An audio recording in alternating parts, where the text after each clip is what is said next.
ఈ వీడియో చేయడం వల్ల నాకు ఎటువంటి ఫినాన్షియల్ బెనిఫిట్ రాదు, కానీ వాస్తవాలు చెప్పాలి, డిస్కస్ చేయాలి కాబట్టి నేను మీతో షేర్ చేస్తా ఉన్నా. సో అందరికీ గురు పౌర్ణమి సందర్భంగా శుభాకాంక్షలు. ఈరోజు చాలా మందికి ఒక ప్రత్యేకమైన రోజు. అయితే ముఖ్యంగా వాళ్ళ యొక్క జీవితాల్లో స్పిరిచువల్ గ్రోత్ గురించి కానీ, లేదంటే లైఫ్లో ఉన్న లైఫ్ స్టైల్ చేంజెస్, లేదా వాళ్ళ యొక్క సైకలాజికల్ ఇంప్రూవ్మెంట్స్ సంబంధించో, లేదా వాళ్ళ యొక్క ఫినాన్షియల్ రిలేటెడ్ ఇంప్రూవ్మెంట్ కోసం అని చెప్పేసి ప్రతి ఒక్క వ్యక్తి ఇంకొక వ్యక్తి నుంచి ఇన్స్పిరేషన్, సపోర్ట్ లేదా వాళ్ళ ఎక్స్పీరియన్స్ ద్వారా ఎంతో కొంత బెనిఫిట్ పొంది వాళ్ళ యొక్క లైఫ్ని ఇంప్రూవ్, లేదంటే వాళ్ళ యొక్క లైఫ్లో గ్రోత్ని పెంచుకోవాలని ప్రతి ఒక్క వ్యక్తి ప్రయత్నం చేసే వ్యక్తి గురువుని ఒక్కసారి స్మరించుకోవాలి. అండ్ ఈ గురు పౌర్ణమి అనేది ఒక హిందూ మతానికి కాదు, బౌద్ధం తర్వాత జైన మతాలకు కూడా ఇది ఎంతో ఇంపార్టెన్స్ కలిగించింది.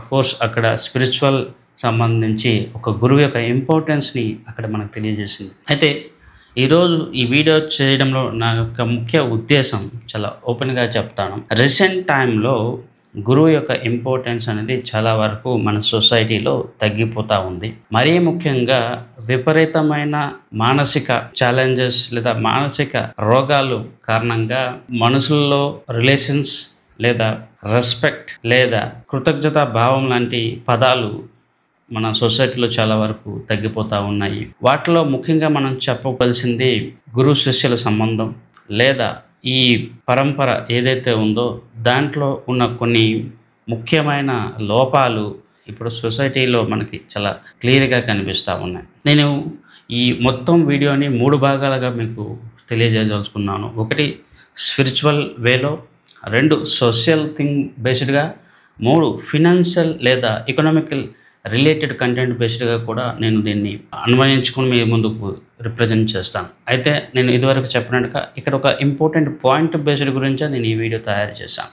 రీసెంట్గా నా వీడియో కింద ఒక కామెంట్ అయితే నేను చూశాను. మాకు గురువులు ఎవరు అవసరం లేదు, మా మటుగా మేము ఇన్వెస్ట్మెంట్ చేసుకుంటున్నాం, ప్రాఫిట్ తీసుకుంటున్నాం అని చెప్తూ అక్కడి నుంచి కొంతవరకు ఒక నెగిటివ్ స్టేట్మెంట్ అయితే ఒక వ్యక్తి అయితే పెట్టాడు. అఫ్కోర్స్ ఒక మానసిక రోగిస్థి అలాంటి నెగిటివ్ కామెంట్ అయితే పెడతాడని అనుకుంటాను. నేను ఎప్పుడు కూడా నా ఎంటైర్ ఛానల్లో కానీ, నా వీడియో కంటెంట్లు కానీ ఎప్పుడు కూడా ఇన్వెస్ట్మెంట్ అడ్వైజరీ సంబంధించి ఇంట్రెస్ట్ ఉంటే కాంటాక్ట్ అవ్వండి. మీ ఓన్గా డెసిషన్ తీసుకునేదానికంట ఒక మంచి అడ్వైజర్ సపోర్ట్ తీసుకుని ఇన్వెస్ట్మెంట్ చేయడం మంచిదని చెప్పి నేను చెప్పాను తప్ప, అడ్వైజర్ లేకపోతే లేదా గురువు లేకపోతే ఎవరు డబ్బు సంపాదించాలని నేను ఎప్పుడూ చెప్పలేదు. ఇన్ఫ్యాక్ట్ నేను first time in the history చాలా ఓపెన్గా చెప్పాను, ఎవరికైతే 25% కన్నా ఎక్కువ CAGR సంపాదించుకునే స్టామినా, స్టెబిలిటీ ఉందో వాళ్ళకి ఏ గురువు అవసరం లేదని కూడా నా వీడియోస్లో నేను చెప్పాను. నేను ఎప్పుడు కూడా ఒకరిని కించపరచాలనో లేదా ఒకరి కింద మీరు బానిసలుగా ఉండమని నేను ఎప్పుడూ చెప్పను. స్వతహాగా ప్రతి ఒక్క వ్యక్తి తన యొక్క టాలెంట్ని నిరూపించుకోవాలనుకుంటాడు, తనకు తెలివితేటలు ఉన్నాయని చెప్పి చూపించాలని అనుకుంటాడు. అట్ ద సేమ్ టైం మన వాస్తవాలని అర్థం చేసుకోవాలి, రియల్ టైం డేటాని కూడా అనాలిసిస్ చేయాలి. ఒకవేళ నిజంగా డబ్బులు సంపాదించే స్టామినా ఉంటే, లేకపోతే ఒక వ్యక్తి వెల్త్ క్రియేషన్ చేయగలిగే స్టామినా ఉంటే అతనికి ఏ గురువు కూడా అక్కర్లేదు. అట్ ద సేమ్ టైం మనం అర్థం చేసుకోవాల్సిన ఒక ముఖ్యమైన పాయింట్, ఏ గురువు లేకపోయినా, ఏ చదువు లేకపోయినా, ఎటువంటి స్కిల్స్ లేకపోయినా కూడా కొంతమంది కొన్ని కోట్లు, 1000 కోట్లు, 100 కోట్లు కూడా సంపాదిస్తూ ఉన్నారు. మేబీ వాళ్ళు పొలిటీషియన్స్ అవ్వచ్చు, స్మగ్లర్స్ అవ్వచ్చు, ఇల్లీగల్ బిజినెస్ చేసిన వాళ్ళు ఎవరికి ఒక మంచి గురువు అవసరం లేదనుకోకండి, వాళ్ళకు కూడా ఒక రకమైన గురువు అవసరం ఉంటుంది. సో ఈ టాపిక్ అనేది పక్కన పెడితే, నేను ఇంతవరకు చూసిన డిఫరెంట్ ఇన్వెస్టర్స్, కస్టమర్స్, పీపుల్లో గురువుని 100% నమ్మి మోసపోయిన వాళ్ళు ఈవెన్ 10% కూడా లేరు. ఏ గురువు అవసరం లేదు అని చెప్పి వాళ్ళ సొంతంగా నిర్ణయం తీసుకునే వాళ్ళలో 70 to 80% కూడా లాస్ అయిపోయో, లేదా మార్కెట్ కంటే తక్కువ రిటర్ను, లేదా అంతకుముందు వచ్చిన ఇతర పెర్ఫార్మెన్స్లు చూసుకుంటే వీళ్ళకి తక్కువ రిటర్న్ రావడం అయితే జరిగింది. ఇది వాస్తవం. దీన్ని నేను ప్రూవ్ చేయమన్నా చేస్తాను. సో ఇదంతా ఫినాన్స్ రిలేటెడ్. దీన్ని మళ్ళీ నేను వీడియో ఎండ్లో మళ్ళీ మీ ముందు మాట్లాడడానికి ప్రయత్నం చేస్తాను. నేను ఇక్కడ మొదటగా చెప్పదలుచుకున్న ముఖ్యమైన పాయింట్, గురువు అనే శబ్దానికి బహుశా మీ అందరికీ తెలిసే ఉంటుంది, ఎవరైతే అజ్ఞానాన్ని మన నుంచి తొలగిస్తాడో అనే ఒక మీనింగ్, సంస్కృత్ మీనింగ్. బహుశా ఇదొక పదమే ఎంటైర్ వరల్డ్‌లో ఈ పదమే యూజ్ చేస్తారు. గురువు అనే పదాన్ని. ఈవెన్ ఇంగ్లీష్‌లో కూడా గురువు అనే పదం అనేది యూజ్‌లో ఉందన్నమాట. సో, దీన్ని మనం ఒక పాజిటివ్ వేలో అర్థం చేసుకోవాలే తప్ప, నాకు ఎవరు అక్కర్లేదు, నేనే అన్నీ సొంతంగా చేసుకుంటా అని అనడం అనేది ఎంతవరకు కరెక్టో అది వాళ్ళకి వాళ్ళే డిసైడ్ అవ్వాలి. నేను గురువు అనే పదానికి డిఫరెంట్ వేలో అర్థం చేసుకోమని కూడా నేను చెప్తాను. గురువు అనే వ్యక్తి ఒక వ్యక్తి కాదు. కొన్నిసార్లు మన యూనివర్సే మనకి ఒక గురువు అవుతుంది. కొన్నిసార్లు నేచరే మనకి గురువు అవుతుంది. కొన్నిసార్లు కొన్ని వస్తువులు కూడా మనకి గురువు అవ్వచ్చు. గురువు అంటే ఒక వ్యక్తి, ఒక పర్సన్ కాదు. ఈవెన్ యూనివర్స్ కూడా కొన్నిసార్లు మనకి ఒక గురువుగా మన క్వశ్చన్స్‌కి ఆన్సర్ ఇస్తూ, మన గమ్యాన్ని మనకు తెలియజేస్తూ ఒక రకమైన ట్రెండ్‌ని అయితే మనకి తెలియజేస్తూ ఉంటుంది. ఇది స్పిరిచువల్ లైఫ్‌లో కానీ, ఎవరైతే యూనివర్స్ పట్ల వాళ్ళ యొక్క రెస్పెక్ట్ కానీ, అఫర్మేషన్ తెలియజేస్తూ ఉంటారో వాళ్ళందరికీ ఒక సిగ్నల్ ఆటోమేటిక్‌గా వస్తూనే ఉంటుంది. ఇది చాలా లాంగ్ సబ్జెక్ట్ అన్నమాట. ఇక్కడ మనం మాట్లాడుకోవాల్సిన మరొక ఇంపార్టెంట్ టాపిక్ బహుశా మీ అందరికీ తెలిసే ఉంటుంది.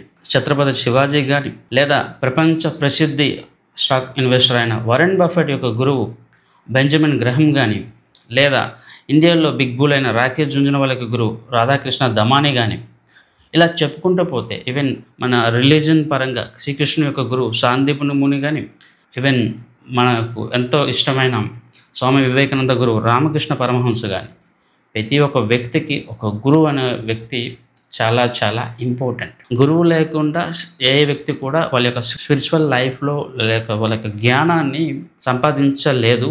ఇది హిస్టరీ. కావాలంటే మీరు ఆ డీటెయిల్స్ చదువుకోవచ్చు. సో, గురువు లేకుండా మీకు స్పిరిచువల్ లైఫే లేదు. మిగతా లైఫ్ ఎలా కొనసాగుతూ ఉంటే మిగతా విషయాల్లో ఏ విధంగా ఉన్నతి పొందుతారు. అయితే ఇక్కడ మనం మాట్లాడుకోవాల్సిన ఒక దుస్థితి లేదా ఒక సోషల్ నెగిటివిటీ ఏంటంటే, రీసెంట్గా మీరు చూసే ఉండొచ్చు, చాలా గవర్నమెంట్ స్కూల్స్, ఆంధ్ర అయినా తెలంగాణ అయినా కూడా గవర్నమెంట్ స్కూల్స్లో కొంతమంది టీచర్స్ ఆ స్కూల్ నుంచి వేరే స్కూల్కి ట్రాన్స్ఫర్ అయినా, లేదా ఆ స్కూల్ నుంచి వాళ్ళు రిటైర్ అయినా, అక్కడ ఉన్న పిల్లలు ఆ టీచర్స్ గురించి బాధపడుతూ ఏడుస్తూ ఆ టీచర్ గురించి వాళ్ళు డిమాండ్ చేసే విధానం మనం డిఫరెంట్ న్యూస్ మీడియాస్లో చూస్తూ ఉన్నాం. ఇలాంటి సిచ్యువేషన్స్ మీకు ఎప్పుడు కూడా గవర్నమెంట్ స్కూల్స్లో కనిపిస్తాయి. ప్రైవేట్ స్కూల్స్ ఇలాంటి గురు శిష్యుల రిలేషన్ మీకు కనిపించదు. ఎందుకంటే మన మైండ్ అట్లా తయారైంది. మనం కార్పొరేట్ వరల్డ్లోకి వెళ్ళిపోయాము. ఫినాన్షియల్ బెనిఫిట్స్లో చూసుకుంటున్నాము.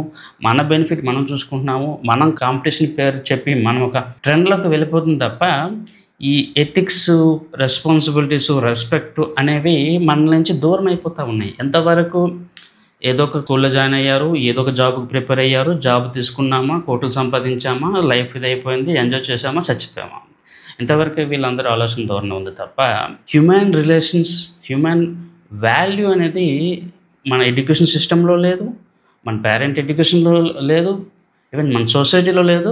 గవర్నమెంట్ గురించి అయితే పట్టించుకోవాల్సిన అవసరం లేదు. ఇక్కడ ప్రతి ఒక్క వ్యక్తి ఒక కాంపిటేటివ్ వరల్డ్లో ఉన్నాడు. ఒక ఎదుటి వాళ్ళతో మేము కాంపిటేట్ అవుతాము, లేదా ఎదుటి వాళ్ళతో మేము బెటర్గా ఉంటాం, ఇలాంటి ఆలోచన ధోరణిలో ఉన్నారు తప్ప, ఇండివిజువల్ పర్సనాలిటీ గ్రోత్ అనేది, స్పిరిచువల్ గ్రోత్ అనేది, హ్యూమన్ వాల్యూ గ్రోత్ అనేది, అండ్ అన్నిటికన్నా ముఖ్యమైనది హ్యూమన్ రిలేషన్షిప్స్ అండ్ ఎదుటి వాళ్ళ పట్ల ఏదైతే గ్రాటిట్యూడ్, రెస్పెక్ట్ అనేది ఎలా మెయింటైన్ చేయాలో అనేది ఇప్పుడున్న సొసైటీలో చాలా వరకు తగ్గిపోతూ ఉంది. ఇదంతా ఒకవైపు అయితే, మనం డిఫరెంట్ టైం పీరియడ్స్లో గురు శిష్యుల సంబంధం ఏ విధంగా ఉందో అర్థం చేసుకునే ప్రయత్నం చేస్తే, ఒకప్పుడు ఏన్షియంట్ ఇండియాలో స్టూడెంట్స్ గురువు దగ్గరికి వెళ్ళేవాళ్ళు.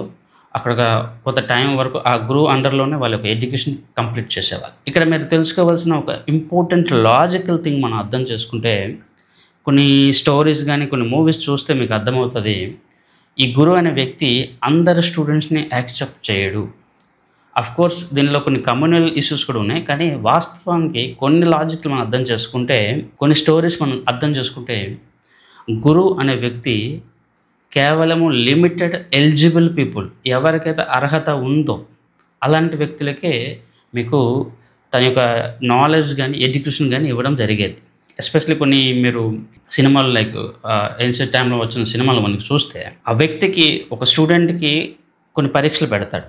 ఆ స్టూడెంట్ పర్సనాలిటీ, అతను సమాజానికి ఉపయోగపడతాడా, సమాజానికి ఒక విలన్గా తయారవుతాడని చూసి ఆ నాలెడ్జ్ అనేది షేర్ చేసేవాళ్ళు. కొన్నిసార్లు ఆ స్టూడెంట్కి నాలెడ్జ్ కూడా కొన్ని లిమిట్స్ పెట్టేవాళ్ళు. అంటే గురువు శిష్యుల రిలేషన్లు ఎంత దీనిగా ఉండేదో ఈ నాలెడ్జ్ అనేది ఎవరికి ఇవ్వాలి అనే ఒక రూల్స్ అండ్ రెస్ట్రిక్షన్స్ కూడా అట్లనే ఉండేవి. మరోవైపు స్పిరిచువల్ లైఫ్లో మనం మాట్లాడాలనుకుంటే ఎవరైతే దత్తాత్రేయ అండ్ ఆ పరంపర స్టోరీస్ గమనిస్తే గురువు ఒక స్టూడెంట్కి నాలెడ్జ్ ఇవ్వాలి అంటే చాలా రకాల పరీక్షలు పెట్టేవాళ్ళు. కొన్ని కఠినమైన పరీక్షలు, కొన్ని ఇన్సల్ట్, కొన్ని రకాల బాధలు కూడా ఆ స్టూడెంట్ని కలగజేసి ఆ తర్వాత నాలెడ్జ్ అనేది షేర్ చేసేవాళ్ళు. సో ఇలాంటి సిస్టమ్ మనకు ఉండేది అనమాట. అంటే అక్కడ నాలెడ్జ్ షేరింగ్ అనేది ఎలిజిబుల్ పీపుల్కి వెళ్ళాలి. అండ్ ఆ నాలెడ్జ్ షేరింగ్ తీసుకునే విద్యార్థికి లేదా పర్సన్కి కొన్ని పరీక్షలు చేయడం వల్ల వాళ్ళ యొక్క పర్సనాలిటీ డెవలప్మెంట్ చేయడము, లేదంటే దానికి తగ్గట్టుగా వాళ్ళని తయారు చేయడం అనేది జరిగేది. ఇప్పుడు ఆ ప్రాసెస్ లేనే లేదు. ఇప్పుడు ఎవరైనా ఏదైనా చేయొచ్చు. ఇప్పుడు అనెథికల్ వ్యక్తులు కూడా ఈరోజు ఐఏఎస్ ఐపీఎస్ ఆఫీసర్గా తయారవుతూ ఉన్నారు. దాని గురించి సంబంధించిన న్యూస్లు మనం చూస్తూ ఉన్నాం. సో నాలెడ్జ్ అనేది లేదా అర్హత అనేది వాళ్ళ యొక్క మానసిక పరిస్థితి, వాళ్ళ యొక్క ఎథిక్స్ బేస్డ్గా ఉండాలి తప్ప ఎవరు పడితే వాళ్ళు నాలెడ్జ్ గెయినింగ్ కానీ లేదా అర్హత తీసుకోవడం అనేది సొసైటీకి ఒక నష్టాన్ని చేకూరుస్తుంది. ఒకసారి కాకపోతే ఇంకొకసారి అయినా మీకు సొసైటీకి అది నష్టమే పరుస్తుంది తప్ప దానివల్ల ఎటువంటి బెనిఫిట్ అయితే ఉంటుంది. ఇదంతా ఒకవైపు. మరోవైపు మన సోషల్ లైఫ్లో చూసుకుంటే ఈరోజు స్టూడెంట్స్ అయినా కూడా, ఎంప్లాయీస్ అయినా కూడా, బిజినెస్ పర్సన్స్ అయినా కూడా ఆర్థికంగా వాళ్ళ యొక్క లైఫ్లో ఒక గ్రోత్ అనేది చూసినా కూడా అత్యధిక స్ట్రెస్ లెవెల్స్ లేదా అసంతృప్తి అనేది చాలా వరకు నేను ఎంప్లాయీస్లో కానీ, బిజినెస్ పీపుల్లో కానీ, పర్సన్స్లో కానీ గమనిస్తూ ఉన్నాను. ఎందుకంటే వీళ్ళ ఇంట్రెస్ట్ ఎప్పుడు కూడా ఫినాన్షియల్ రిలేటెడ్ థింగ్స్కి అండ్ సొసైటీలో కొన్ని రకాల వస్తువుల పట్ల ఉన్న థింగ్స్ మీద ఆధారపడి ఉంది తప్ప హ్యూమన్ వాల్యూస్ పైన. అండ్ నేను ఇదివరకు చెప్పినట్టుగా ఈ హైరార్కియల్ ఒక కంపెనీలో డిఫరెంట్ లెవెల్స్ ఉన్న ఎంప్లాయీస్ కానీ, ఒక డిఫరెంట్ ఇన్స్టిట్యూషన్లో ఉన్న వ్యక్తులు కానీ ఆ పరంపర అనేది రెస్పెక్టబుల్ పరంపర అనేది కొనసాగట్లేదు. ఇప్పుడు మనం ఏపీజే అబ్దుల్ కలాం గారి యొక్క స్టోరీని చదివితే ఆయన లైఫ్లో డిఫరెంట్ లెవెల్లో డిఫరెంట్ గురువులు ఆయన్ని సపోర్ట్ చేశారు. And at the same time ఆయన అయితే రెస్పెక్ట్ కూడా చూపించగలిగాడు. అది మేబీ స్కూల్ లెవెల్లో అవనండి, కాలేజ్ లెవెల్లో అండ్ డిఆర్డీఓలో ఆయన పనిచేసినప్పుడు, మిసైల్స్లో ఆయన పనిచేసినప్పుడు ఆ బాండింగ్ అనేది ఆ లెవెల్లో ఉండదు కాబట్టి వాళ్ళు అంత ఉన్నతమైన వ్యక్తులుగా మారగలిగారు. ఇక్కడ చాలామంది ఫినాన్షియల్గా ఎదుగుతూ ఉన్నారు కానీ ఉన్నతమైన పర్సనాలిటీ గ్రోత్ని పొందలేకపోతారు. ఎందుకంటే సరౌండింగ్లో ఉన్న రిలేషన్స్ అలాగే ఉన్నాయి. ఎంతవరకు నాకేం బెనిఫిట్ వస్తుంది, ఎంతవరకు నేనేమి బెనిఫిట్ పొందుతాననే చూస్తున్నారు తప్ప హ్యూమన్ వాల్యూ, రెస్పెక్ట్, ఆ పర్సనాలిటీస్ అనేది ఆ విధంగా లేవు. నేను ఇదివరకు చెప్పినట్టుగా మీకు గవర్నమెంట్ స్కూల్స్లో ఆ స్టూడెంట్స్ ఆ గురువు కోసం ఎంతో రెస్పెక్ట్ చూపిస్తారు. ఈవెన్ ఈరోజు కూడా నా గురువుల పట్ల నాకు కృతజ్ఞత భావం కానీ ఆ విధంగానే ఉంది. వాళ్ళని నేను తలుచుకునే రోజులంటూ లేవు. కానీ ఈరోజు చూస్తున్నాను చాలా స్కూల్స్లో కానీ, జాబ్లో కానీ ఆ విధమైన ఎన్వైర్న్మెంట్ కనిపించట్లేదు.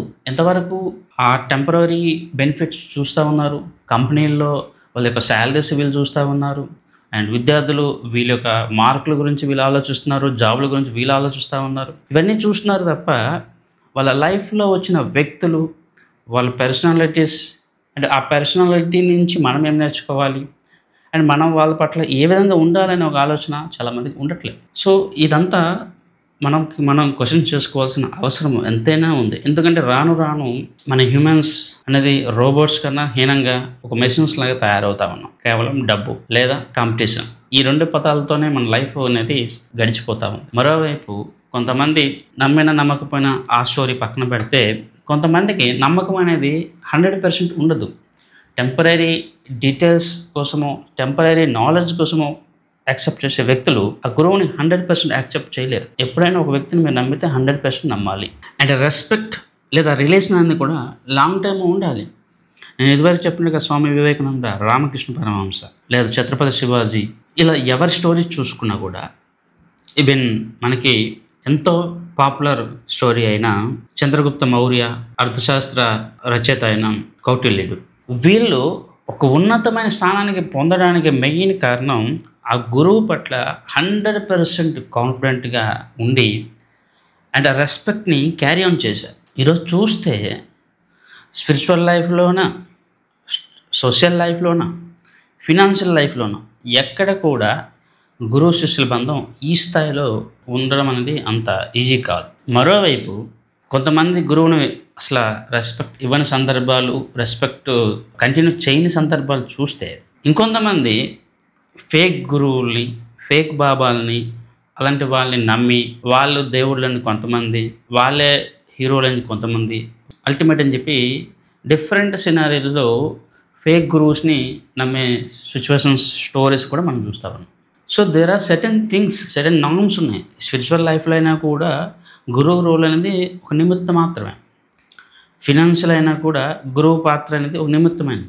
సో వాళ్ళని ఎంతవరకు యాక్సెప్ట్ చేయాలో అంతవరకు యాక్సెప్ట్ చేయాలి. ఏ సందర్భంలో యాక్సెప్ట్ చేయాలో ఆ సందర్భంలో యాక్సెప్ట్ చేయాలి. ఇక్కడ నేను ఫినాన్షియల్ టాపిక్ సంబంధించి మాట్లాడాలి కాబట్టి నేను ఒక బెస్ట్ ఎగ్జాంపుల్ చెప్తాను. ఇప్పుడు ఎవరో ఒక పాపులర్ యూట్యూబర్, కేవలం పాపులర్ ఎందుకంటున్నానంటే ఎవరికి ఎక్కువ సబ్స్క్రైబర్స్ ఉన్నారంటే వాళ్ళే పాపులర్.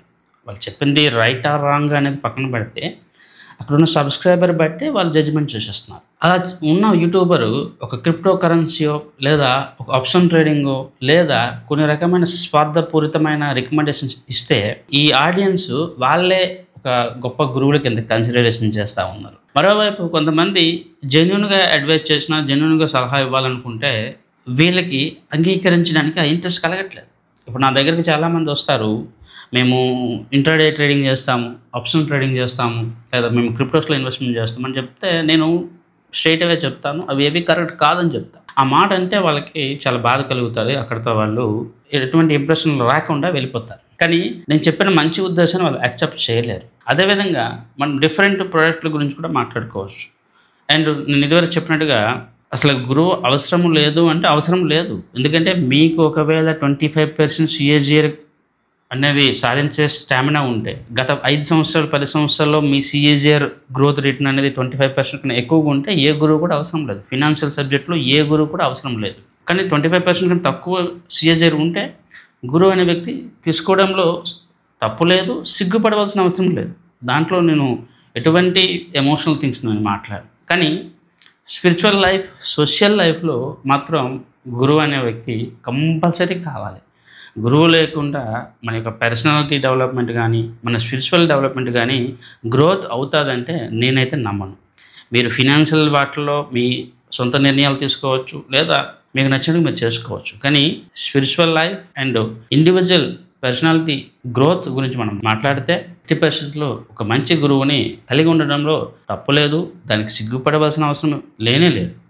ఈరోజు నేను చూస్తున్నాను కదా, people are in the rat race, అరినే లూప్, కొన్ని లూప్స్లో ఉండిపోతూ ఉన్నారు. వాళ్ళకున్న సోషల్ స్టిగ్మా లేదా ఆ సోషల్ సర్కిల్స్లో ఇతరులు ఎలా చేస్తూ ఉన్నారు మేము అలాగే చేస్తాం. ఇతరులు ఏదో కారు కొన్నారు మేము అదే కారు కొంటాం. ఇతరులు ఎక్కడో అపార్ట్మెంట్ కొన్నారు మేము అదే కొంటాం. ఇతరులు స్టాక్ మార్కెట్లో ఇన్వెస్ట్మెంట్ చేస్తున్నారు మేము చేస్తాం. ఇట్లా కేవలము ఇతరులు గ్రూప్ బేస్డ్గా వెళ్తూ ఉన్నారు, లేదా వాళ్ళకి నచ్చిందని చెప్పేసి క్రిప్టోస్లో ఇన్వెస్ట్మెంట్ చేస్తూ లాస్ చేస్తూ ఉన్నారు. ఇలా డిఫరెంట్ నెగిటివ్ వాటి పట్ల ఉన్న ఇంట్రెస్ట్, ఒక వ్యక్తి మీకు జెన్యున్గా కొన్ని విషయాలు చెప్తా ఉన్నాడు, జెన్యున్గా కొన్ని టిప్స్ ఇస్తూ ఉన్నాడు, దాన్ని మనం యాక్సెప్ట్ చేద్దామా, రెస్పెక్ట్ ఇద్దామా అనే ఇంట్రెస్ట్ ఎవరికి లేదు. మరికొంతమందికి నేను యాక్సెప్ట్ చూసినా కూడా వాళ్ళు ఆ ఇంట్రెస్ట్ అనేది 100% ఉండట్లేదు. ఇప్పుడు నేను నా వీడియోస్లో చాలాసార్లు చెప్పాను, ఇప్పుడు నేను ఈక్విటీలో అడ్వైజ్ చేస్తే యాక్సెప్ట్ చేసిన వ్యక్తి నేను రియల్ ఎస్టేట్లో అడ్వైజ్ చేస్తే యాక్సెప్ట్ చేయడు. రియల్ ఎస్టేట్లో అడ్వైజ్ చేస్తే అదే వ్యక్తి ఈక్విటీలో యాక్సెప్ట్ చేయడు. ఈక్విటీలో కూడా డిఫరెంట్ ప్రోడక్ట్లు యాక్సెప్ట్ చేయాలని తనకు ఇంట్రెస్ట్ ఉండదు. ఎందుకంటే అక్కడ వరకు ఆయన ఏమనుకుంటాడు, ఈ ప్రోడక్ట్ వరకు నేను ఈ సలహా తీసుకుంటాను, ఇతర ప్రోడక్ట్లకు సంబంధించి నా ఓన్ డెసిషన్ తీసుకుంటాను అని చెప్పి కూడా వాళ్ళ యొక్క డెసిషన్లో ఒక రకమైన ఇష్యూ అయితే కనిపిస్తాం. మరోవైపు కొన్నిసార్లు ఎలా ఉంటాయంటే, నేను ఈక్విటీ రికమెండేషన్ చేస్తూ ఉంటాను కాబట్టి నాకు ఐడియా ఉంది. మేము బై రికమెండేషన్ ఇచ్చినప్పుడు చాలామంది వాళ్ళకి ఒకవేళ మార్కెట్ పట్ల భయం ఉంటే మేము ఇప్పుడు ఇన్వెస్ట్మెంట్ చేయము, తర్వాత ఇన్వెస్ట్మెంట్ చేస్తామని చెప్పి ఆగిపోయిన సందర్భాలు ఉన్నాయి. ఆ రికమెండెడ్ స్టాక్ అయితే తర్వాత పాజిటివ్లోకి వెళ్ళిన సందర్భాలు కనిపించాయి. మరోవైపు మేము రికమెండేషన్ చేసిన స్టాక్ వాల్యూ ఒక లెవెల్కి వెళ్ళిన తర్వాత ఇక్కడ మనం ఎగ్జిట్ కాల్ తీసుకుంటే చాలా మంది మేము ఎగ్జిట్ అవ్వమండి, మేము ఇంకొన్నాళ్ళు వెయిట్ చేస్తామని చెప్పి చెప్తా ఉంటాం. ఇక్కడ ఒక సిస్టమ్ అనేది మనం ఆల్రెడీ డెవలప్మెంట్ చేసుకున్నాం, ఏ లెవెల్లో ఎంట్రీ అవ్వాలి, ఏ లెవెల్లో ఎగ్జిట్ అవ్వాలి. కానీ ఈ మధ్యలో వేరే రకమైన ఆలోచన ఎప్పుడైతే వస్తుందో ఆటోమేటిక్గా సిస్టమ్ అనేది డిస్టర్బ్ అవుతుంది. అదేవిధంగా రియల్ ఎస్టేట్ ప్రొడక్ట్స్లో కూడా మనం చూస్తే కొన్నిసార్లు నేను ట్రెండ్ బేస్డ్ అనాలిసిస్కి వెళ్తాను. మార్కెట్ ట్రెండ్ ఎలా ఉంది దాన్ని బేస్డ్గా ఇన్వెస్ట్మెంట్ చేయమని చెప్తాను. కానీ కొంతమంది ఏం చేస్తారంటే కొంతవరకు నమ్ముతారు, ఇంకొంతవరకు నమ్మరు. సో ఇవన్నీ ఎలా ఉంటాయంటే ఆ సందర్భంలో అది కరెక్ట్ అని వాళ్ళకి అనిపించిన తర్వాత అది చాలా పెద్ద తప్పు. ఎందుకంటే ప్రతి ఒక్క వ్యక్తికి కొన్ని ఇంట్రెస్ట్లు ఉంటాయి, కానీ ఇక్కడ ఇంట్రెస్ట్ అనేది మనం కన్సిడరేషన్ చేయలేము. ఇన్వెస్ట్మెంట్ అండ్ వెల్త్ క్రియేషన్స్లో ఎమోషన్స్కి జీరో వాల్యూ. ఇక్కడ ట్రెండ్ని మార్కెట్ని అర్థం చేసుకుని మనం వెళ్ళాలి.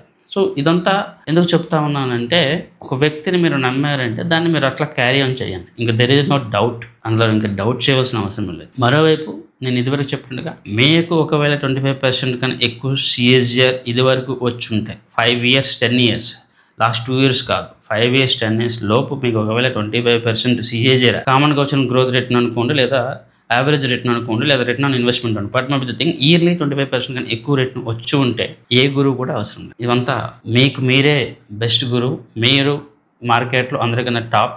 మీ ఇష్టం వచ్చినట్టుగా మీరు ఇన్వెస్ట్మెంట్ డెసిషన్ అయితే తీసుకోవచ్చు. సో అది ఈ వీడియోలో నేను మీకు చెప్పదలుచుకున్నాను. Thank you for watching. నేను మీ సత్య సంతోష్, సత్యమేవ జయతే.